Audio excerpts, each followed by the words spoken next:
Bonsoir, soyez les bienvenus. J'ai le plaisir de vous accueillir en Haute-Saône, plus précisément dans le port de Seveux-Savoyeux.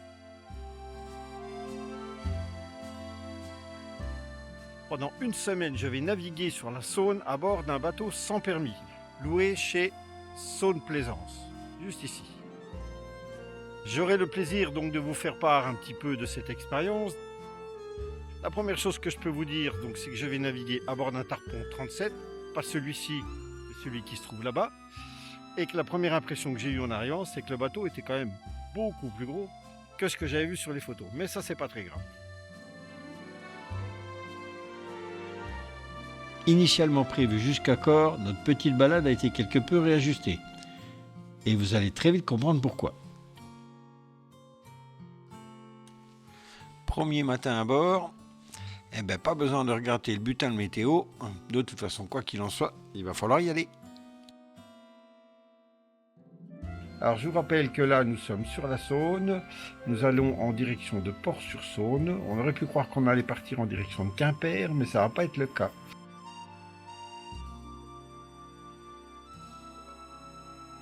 Le temps change aussi vite qu'en Bretagne. Il manque plus que la mouette et on s'y croirait.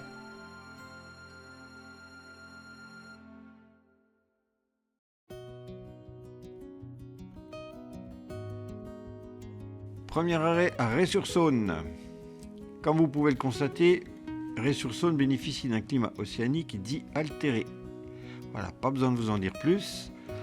Toutefois, nous avons eu la chance de bénéficier d'une belle petite pause ensoleillée le temps du midi avant de pouvoir reprendre notre route.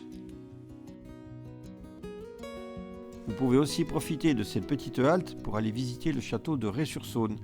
À l'origine une forteresse construite au Xe siècle, elle fut ensuite gravement endommagée, voire quasiment détruite par Louis XIV, qui ne supporta pas que son frère Gaston d'Orléans vienne trouver refuge en Franche-Comté. Fallait pas l'énerver, le Louis. Qui dit navigation dit bien entendu écluses. Alors les plus simples à franchir sont celles que l'on appelle les écluses de garde. Elles ont juste pour fonction de réguler la Saône lors des crues. Pour les franchir, c'est pas compliqué, c'est tout droit et très lentement. Ah non, là ça veut dire que tu peux prendre l'écluse de garde à fond de 6e. Taille sur la gauche, la chérie. Puisqu'on a commencé avec les écluses, autant finir. Alors je vais pas vous cacher, sur la Saône, comme partout ailleurs, des écluses, il y en a. Vous savez, celles qui montent et qui descendent et qui font toujours peur quand on les a jamais franchies. Bon, je vous cache pas que les premières, c'est quand même un peu rock'n'roll. Mais vous verrez, après, ça va vraiment tout seul. Pour comprendre comment ouvrir une écluse, rien de tel qu'un petit exercice pratique. Tout d'abord, attrapez la perche, puis tournez la perche et relâchez la perche. L'objectif est quand même d'ouvrir les portes de l'écluse, mais pas de viser la tête du capitaine. Moi je dis ça, je dis rien.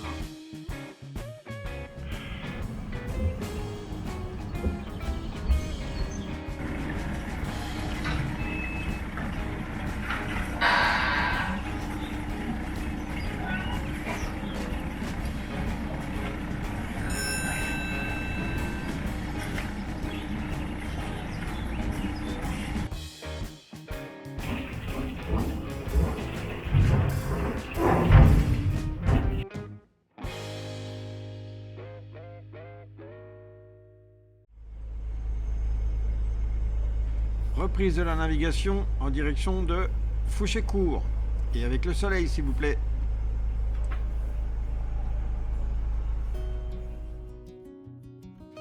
Et bien voilà, il suffisait de demander.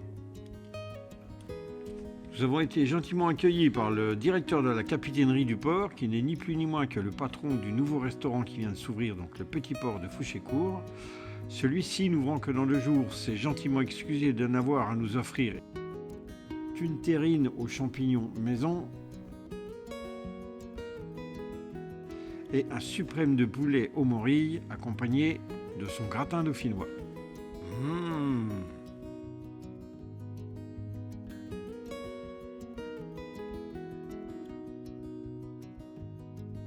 Petit matin à 7h par moins 4 degrés.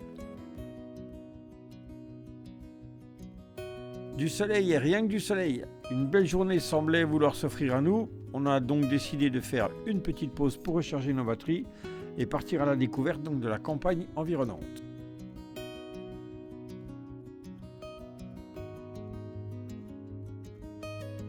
Petit village de Monturé-les-Bolets qui vit le passage du pape Jean VIII en 878.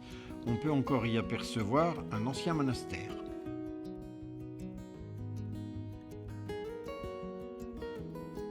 Situé sur une ancienne voie romaine qui reliait Besançon à Charmes, Bolets est un joli petit village de Haute-Saône de 310 habitants. Détruit à 2 reprises, tout d'abord par Henri IV, puis par Louis Croisé de Bâton, Louis XIV, pas Louis XVI, pendant la conquête de Franche-Comté, vous pourrez admirer à Bolets un joli clocher et une petite école art déco.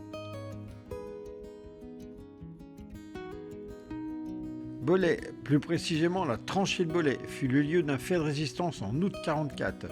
2 maquis firent dérailler plusieurs trains dans cette tranchée afin de ralentir les mouvements de l'armée allemande. Vous savez quoi ? En fait, on a vraiment passé une belle journée. On a fait des super rencontres et pour couronner le tout, on s'est fait une petite soirée pizza à bord du bateau et ça, je vous promets que c'était un bon moment.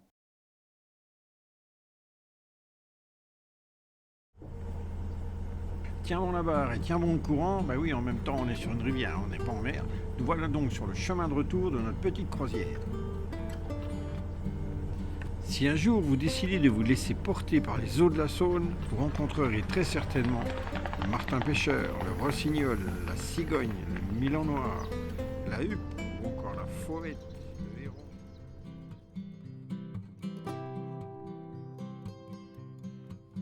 Chenille, 2 heures d'arrêt ou plus, à vous de voir, c'est sous la protection de Saint-Népomucène, le protecteur des ponts, que vous pourrez apercevoir un très joli petit château qui date du 15e. La griffe musicienne, la bergeronnette grise, le troglodyte, la bergeronnette.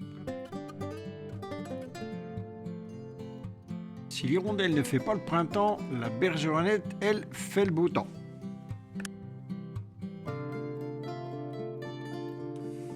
Le voilà, le fameux tunnel de Saint-Albin.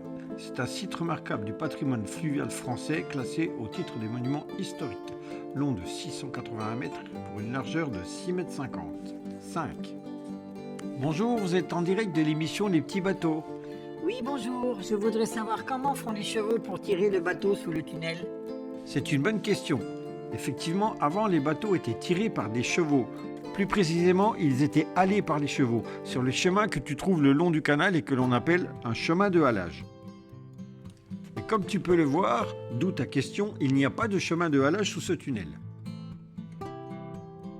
La seule solution pour faire avancer le bateau, c'est de se servir des chaînes de halage que tu trouveras sur l'un des côtés du tunnel.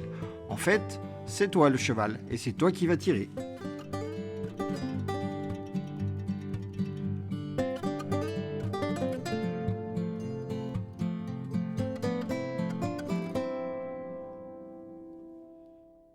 Parmi les haltes que je vous recommande, je vous invite à vous arrêter à Soins.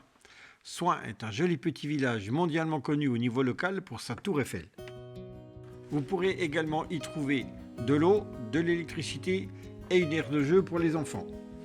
Et je vous conseille notamment le rendez-vous du bar des amis qui se trouve juste derrière moi. C'est quoi? C'est le bar des amis, c'est quoi? Voilà. Rendez-vous des amis, c'est ça.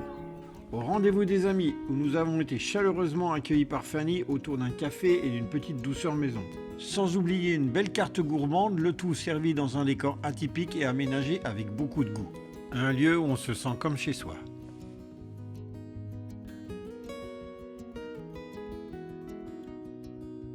Alors me voilà arrivé au terme de cette première semaine de navigation. Quelques petits conseils que je peux vous donner, donc fruit de mon expérience. La première, c'est d'apprendre à prendre son temps. Et ça, je remercierai jamais assez Saône Plaisance de bien me l'avoir communiqué. Car sur l'eau, il faut apprendre à tout faire lentement. Pour bien apprendre à maîtriser son bateau, pour ne pas paniquer. Et c'est surtout très très utile quand vous allez passer votre première écluse. Les suivantes aussi d'ailleurs. Faites attention à vos poches, c'est-à-dire fermez vos poches. Parce que dans les poches, on y met plein de choses. Et quand on se poche au-dessus de l'eau, et que la poche est restée ouverte, ce qu'il y a dans votre poche est susceptible de passer par-dessus bord. Et croyez-moi, tout ce qui tombe à l'eau ne flotte pas forcément. préparez votre navigation, c'est-à-dire prenez le temps de lire les cartes qui vont vous donner donc un certain nombre d'informations sur les haltes, sur le nombre d'écluses que vous aurez à traverser et sur le nombre de kilomètres que vous allez devoir parcourir. Alors n'allez pas croire que c'est de tourpeau, quand vous avez navigué 5 heures, que vous êtes debout sur le pont et qu'il vous faut faire attention à un certain nombre de choses, donc c'est-à-dire rester très attentif, à la fin de la journée, croyez-moi, vous êtes bien content de vous arrêter. C'est jolie péniche, les Suisses. Elle est jolie la péniche Oui, des oui, Suisses. alors, on recommence. Elle est jolie, la péniche des Suisses. Sympa, la péniche des Suisses. Alors, qu'est-ce que je pourrais vous donner comme conseil pour une première navigation? Eh bien, écoutez, aucun conseil. Tout ce que je peux vous dire, c'est que nous, on a choisi d'aller naviguer sur la Vieille Saône, qui est un mélange de rivières naturelles et de parties canalisées, qui comporte des écluses, comme partout d'ailleurs. On a profité de très jolis paysages, d'une nature magnifique. On a pu observer de nombreux oiseaux et surtout, ce qu'on a fait, c'est qu'on a pris beaucoup de plaisir. Voilà, c'est ce que je peux vous donner comme dernier conseil, c'est prenez du plaisir, prenez le temps et profitez. Voilà, et sur ce, eh bien, je vous souhaite une bonne navigation.